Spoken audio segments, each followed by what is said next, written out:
Hey everyone, this is Chris Miller and you're listening to the EduMind podcast. If you're an architect, project manager, or a nurse, or maybe you're just curious about these career paths, then our podcast is one that you're not going to want to miss.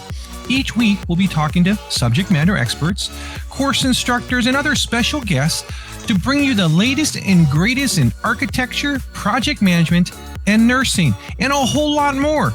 Now, let's dive in.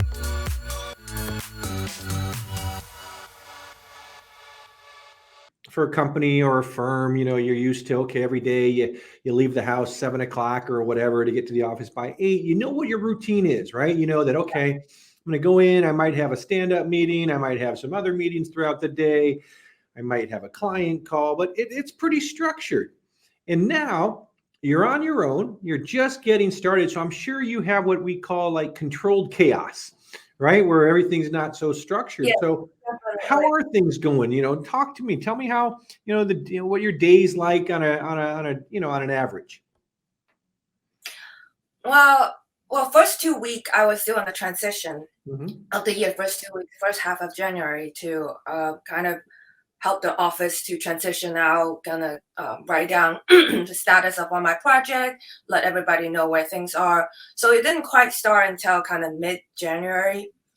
But yeah, so everything still kind of, I'm still in adjusting mode. Yeah, like you just kind of said, and still since we've been working from home, so actually the schedule hasn't quite changed. Mm-hmm. So I'm just walking from one end of my apartment to the other end and still sitting here doing kind of similar, still the same thing, architecture project, answering phone calls and emails. But I guess the main difference is, I've been working, I think for the longest time, working for someone, you feel like they own your time, Mm-hmm. right? It's exactly that 8 to 10 hours a day. They can call you anytime, expect you to be doing something, or expect you to be answering phone call, email, and attend meetings. So, but that mindset I'm starting to adjust, kind of like, oh, now I can more flexibility. I'm in more control of my time. And when I want to do something later or earlier, or if I can have a more relaxed morning, but I can work later into the evening. Whereas in an office, you kind of have to go with someone else's flow, because other people might be expecting, depending on your task, finish before they can start or something like that. So yeah, that's been quite an adjustment. So just realizing that I have more control of my time. I 100% agree with you. And I feel you. So, you're right. When you're working for a company, an organization, 8 to 6, you feel like you're on their time, that, you don't have the flexibility to do something. Maybe you have a doctor's appointment or something, or maybe you figure, I'm off to a slow start this morning, I'll just work into the evenings. That flexibility is not there.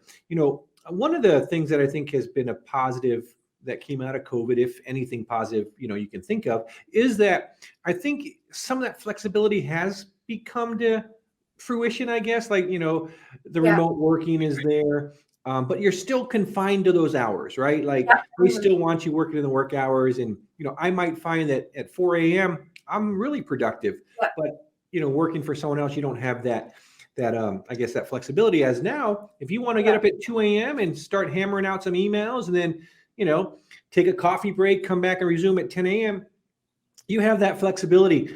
And also now that, not only that it's your time, you're I don't know, it's like you have a different feeling about it, right? Every day is a little bit of a different feeling than when you were going into the office. I know you're just getting started into your venture, your journey, but so far, has it been what you've expected, or have you come across any hiccups or obstacles? Yeah, I was gonna also say that it may be just the more conventional industries that feel like our times are owned by someone. Because I can actually say our friends who are in tech, they've been adopting this more flexibility works for a while. They work. A lot of coders, they're probably doing a lot more in the evening than during the day. They're doing something else. So I think it's more like the the more conventional industry that's been around for a while that feel like it's tied. So in terms of hiccups and drawbacks, one of the biggest thing I feel like I've been working on actually my mindset, my relationship with money. That's actually very interesting. That how I feel, because literally what my values are, right? Like the tag, and instead of reading some of the quite conventional kind of business books on how to run business, like wake up at 4 a.m. and hit the gym and then answer an email, you get like, or work expect to work 14 or 15 hours a day, or I'm actually kind of, maybe this is kind of new trend of looking at business, is actually start from even more basics and very core for the entrepreneur, the individual's idea of money, because that determines how you make your business decision. Which actually is very interesting. Because even for the first half of January, at the end of it, I need to send out invoices. It was I sent out 2 invoices that felt very exhausting because I'm on my own now I'm in the position to asking people for money. That relationship is very different. Even at office, I was dealing with budget. I also kind of review invoices before they go out to client. Somehow, when it's coming directly from me, that mindset, that process feels very daunting and scary, and all my kind of imposter syndrome coming out is that even though I realize I'm giving an excellent service, I'm taking care of my client, but at that point of doing invoices was something that I need to get used to. That as a quiet, yeah. No, that makes sense. I mean, I agree with you. I mean, I do, I do budgets and invoicing too, and it's easy, right? I mean, for me, because it's a company, and we're doing a service, and this is the price for the service. But I can see when it's your own, it's totally different. But you got to get used to sending those invoices, Jeanie. Yes, that's it. That is definitely something. What all some of the books I've been looking at is the we call it the money blocks, the money mindset, your individual's idea of relationship with money will really influence how you run your business and how you set your prices, and when to increase it and all that. So that is you bring up something that's kind of interesting, I think, right now. At least it's kind of peeking in my brain here. So I work for a company, and we charge X dollars for this course or that course. And it's very straightforward. Like, okay, it's very easy. Someone calls me and says, hey, how much is it to take, an ARE course, or how much is it to take an FE course? It's easy. It's this amount, right? Now you're on the other side, and someone calls you up, and, it's like, hey, Jeanie, I want a remodel, we'll say, right? And let's say a company used to charge $10,000, just throwing a number out there. And I call you up and say, hey, Jeanie, you're working for firm A. And I say, hey, Jeanie, I'm looking for a remodel, and I came across your firm. I just want to get a pricing on a remodel. And you're like, oh, yeah, the remodel's $10,000. Now you're Jeanie LLC. And someone comes to you and they ask you about pricing. I think that there's always this hesitation that you want to price lower because it's I don't know. It's like sometimes it's hard to create a price that I guess you've created yourself. Yeah. So trying to find, like you said, what is that worth, or where's that value at? It's difficult. I mean, it's easy for me. There's a pricing structure. I give it to you, as opposed to now, you kind of got to be like, is that too high? Is that too low? Definitely that those worries. Yeah. And I then you're trying to think about, every company came through that too, right? I'm sure when EduMind first started, like, is it too low or too high to charge for this class, right? So it's then you have to do market research. Again, in architecture too, I can ask my peers, they're working on their own, how much they're charging. But again, at the end of the day, especially like a service profession like ours, it's like everywhere. There's not quite a standard. There are people who's willing to pay. The sky's the limit, and there's also very kind of low budget. We call it very cost conscious project. It's all the whole spectrum, and I actually felt like it's tailored to project and per client, and I have 3 little project now. Actually, it's quite keeping me quite busy. I have fewer than when I'm working at an office, and also all the office stuff, that general office stuff I need to take care of. But it's actually quite keeps me quite busy. And I actually all three of them have a different fee structure. And I'm also trying something new as my thing. I'm just having fun, just kind of see. One of my project is just at the very beginning. It's kind of like an art installation slash it kind of immersive experience. It might have to do with a spa or a hot tub or something, but also art installation. And they need to look for site, a location to do it, and also code requirement and permit. So to help them to do all that research, I actually set up a kind of subscription package. Oh. Service. So in a way, it's actually not new. It's just retainers. Right. But it's usually, again, conventionally, or anyone who's studying for the ARE, you do your phases, right? 5 to 7 phases. You charge for pre-designed, schematic, DD, CD, but kind of then you have to structure your fee around that, which I would have to give my client a really big fee, like, well, we're now in pre-design now, and but I anticipate all the stuff. But I'm kind of just stepping away from all that and just like, well, let's just do one thing at a time. Right. And to do this kind of service, I feel like I can help you with like a little retainer that every month, this number of hours, and I'll do this research for you. So no, that's interesting. When it comes to pricing, there's a strategy for sure, right? There's a method to the madness, because like when you work for a company, you might have dozens and dozens of clients, right? So if you were to maybe either overprice for one client, or like, well, I appreciate your quote, but we're going to go with company B, you're still going to be okay. But when you're out on your own, every client is worth like 10 clients, meaning like if you overprice one, you lose one. That's going to hurt a lot more than it would have when you were at your previous job.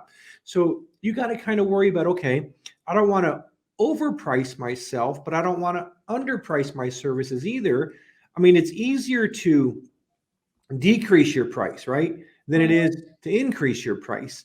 So, you got to find that fine line. But I like the idea of subscription. I mean, if you think about it, everybody's doing subscription. Yeah, everybody's like. Yeah, I mean, we used to when we did course, we have on-demand courses. You have 4 months, 6 months, and that's what we used to sell, right? A block of 4 months, 6 months. But then we're like, you know what?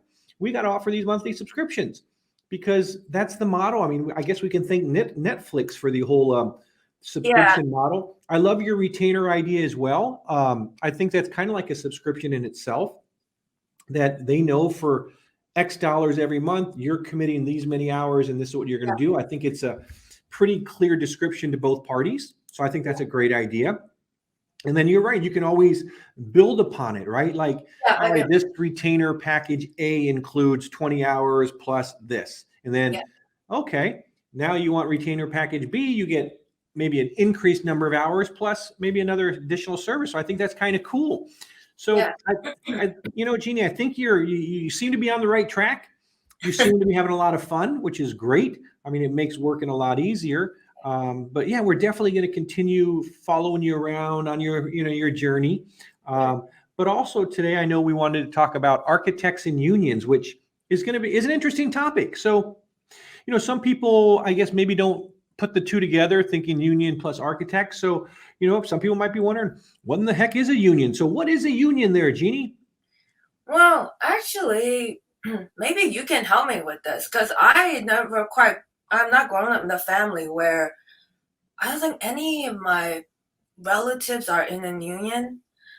So, yeah, definitely for the longest time, the profession has not talked about union. So, I don't know. Yeah, Chris, maybe what is, so No, is I'm with there, you. It's interesting. I mean, like when I think of unions, I usually think of sports. You have your, mm, just about every major league sport has a union where players have some kind of a group that protects their rights, does their yeah, bargaining. So I didn't, when I don't, you sometimes hear about companies like Walmart for one. Every now and then they pop up in the news about their workers wanting to unionize because they mm, think that they have a better bargaining power. But then you have the companies that don't want the unions. So you got to be on one side or the other. I guess no one's really on both, I guess. But also, with anything, I think there's pluses and minuses to yeah, unions. For example, right now, there's a labor, what do you want to call it? A lockout in Major League Baseball. So the season won't start because the players and the owners are having some difficulty coming to an agreement, right? And so owners are billionaires, so they can definitely probably outweight the players, right? But mhm, there you have players that are making $42 million a year, so they can also wait out a certain amount of time. But then you have those players that are maybe on the minimum mhm, where they can't really afford to have a long lockout. And I think this applies to other businesses as well, where you have some people where if a union strike comes, they can survive it for a longer period than the others. And then you start to get pushback from within your own union of, hey, let's close this out, let's make a deal because we can't continue to survive at that. So yeah, I never really thought about it when it came to architects. yeah. Um, but I saw that. I thought that was rather interesting. So Has the engineering field and any, no, I mean, you have your trade unions for like, welders. I know the electricians. So there are some different ones, but like when it comes to like a civil engineer or something, I haven't seen it either. But it's interesting. I mean, it does pop up from time to time, different industries talking about unionizing. I think Amazon was on there, but Walmart's a big one. yeah, Where Starbucks also been starting unionizing, and then quite a few of them in New York Oh, has really? unionized. Yeah. So when it comes to architectural worker, why it came up because I see it all across the board too. All my friends, all of us are really burned out and Mhm. really tired, and we have a lot of complaints and concern about the working environment and the industry, Mhm. how the profession is going. We're not alone. I think quite everybody, because of the pandemic and then working from home and everything, has Mhm. kind of this new awakening of Right. what how we want to spend our time, right? And that this is all across the board, and it's about time that kind of the architecture profession is speaking up a little bit about it too.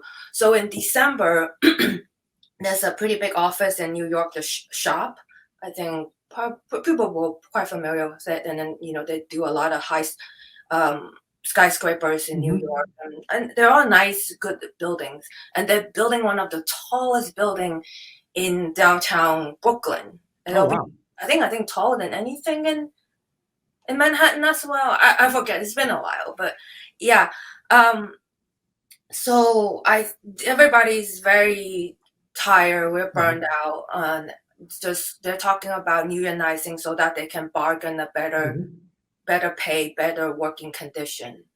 I think it's quite unfortunate, and I feel like if I look at my starting pay almost like 15, 20 years ago compared to people who's starting out of school, it's like that has not changed quite a bit, but our our kind of life, expense, daily life expense has inflation has gone up, but Right.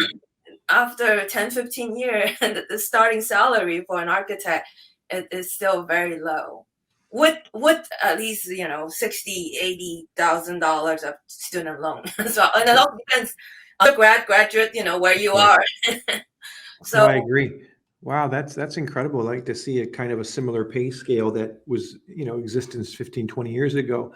Yeah. But no, I mean, I agree. I mean, I think a lot of it does come up. People, start to want maybe higher pay, better working environments. But I also think you're right. COVID did I think it gave time for people to reflect and see what was important to them. Like they realized that, okay, I could be working from home and still be just as productive as I was in the office. I save time on commute, things like that.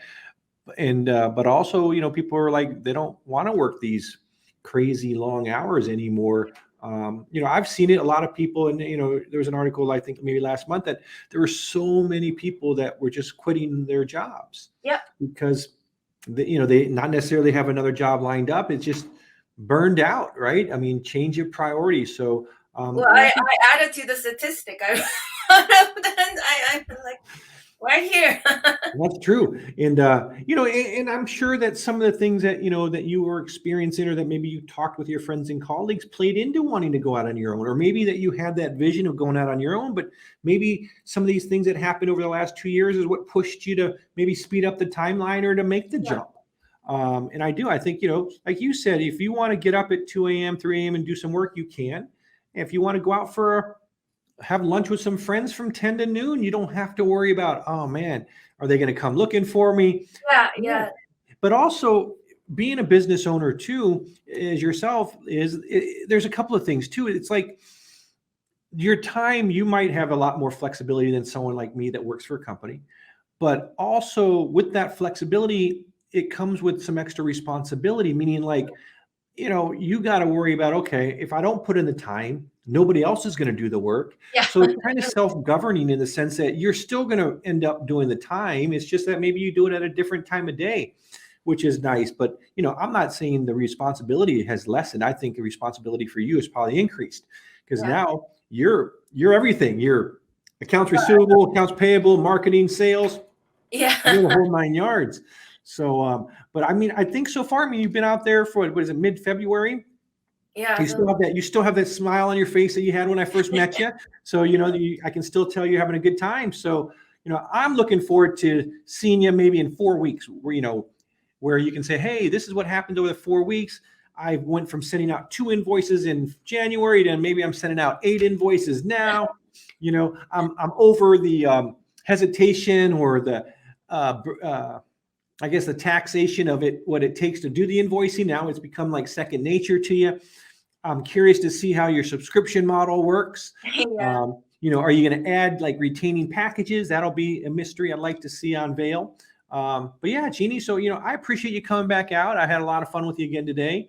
And I think, you gave a lot of good information for people that are either thinking about doing what you did or just recently stepped out. And it's funny. It's like, at least when you're working for a firm or a company, I know every 2 weeks payday, right? When you're on your own, you don't know, right? I mean, it's whenever Right. your invoices are paid. So there's a lot of people out there that step out on their own and then they start to think, oh man, am I regretting my decision? So it's nice to see that, you're out there, you're still smiling. And so it gives people, I guess maybe reinforcement, seeing someone like you that's still so positive and having a good experience that there might be a rough patch that they're experiencing, but they're going to overcome it. So you're giving hope for us all out there, Jeanie. Thanks for all So your support here. Just being able to share. Yes, the invoice also getting paid after you send it, and you're also like anticipating when is it gonna come. That is also nerve wracking. So yeah, there needs some buffer, mhm. and also sending that follow up emails like, hey, have you received my invoice? You're absolutely right. So let me ask you this, Jeanie. So, I hate asking people for money. Like when I, Yes, it's I'd never rather, like, if I know, let's say I just conducted a class for your company and I sent you the invoice. It's much easier for me when the company just pays via, ACH check or whatever it is. I hate those other emails where I'm like, oh man, I got to ask them about the payment again and again. So yeah, yeah. is that something that you're struggling with too, or is it becoming a little bit easier sending out those payment reminders or, because it's hard. I hate asking, it's like, I don't want to ask them to pay. They know they owe. So where do Yeah, you stand on it? so far my client's been really good, except usually when I remind them once, some of them just pay right away. Sorry.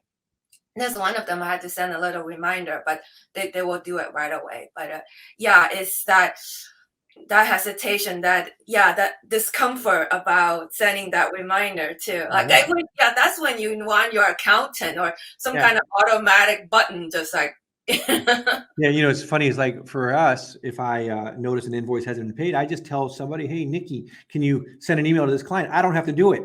But if I'm in your shoes, you have to do it, right? There is no, "Hey, Nikki, down the hallway, can you send a payment reminder?" So yeah, I mean, it's funny. You got to do it all, right? I mean, everything, like I said, accounts receivable, payable, HR, marketing, all that stuff is all in one person. Yeah. So. But I'm, all of us here at EduMind are happy that, things are going well for you. But we definitely want to check back in maybe end of March. Let's see where you're at and see if there's any obstacles that popped up, or maybe that you just sign on and you're building something big. So again, Jeanie, thanks for coming out. Everyone else, have a wonderful week. But Jeanie, I'll see you in another month or so, and we'll see where you're at in your journey. Great. Thank you.